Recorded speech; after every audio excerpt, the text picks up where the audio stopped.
For today's video guys, nang labas si Inday Jocelyn. Maglaba din, magsabinta og tahi. Ini akong labanan. Ako pang lunod sa washing. Tapos nagtuyok ni siya diri guys.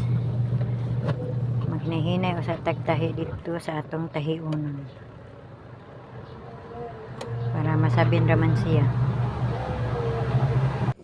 Para hindi sayang ang oras habang nagtahi,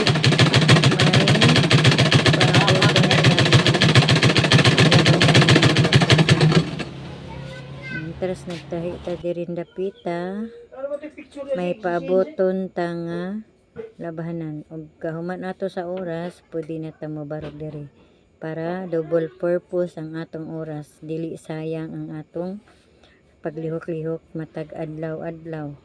May oras pang isabin, magsabin ta guys. Money guys for today's video. Thank you for watching.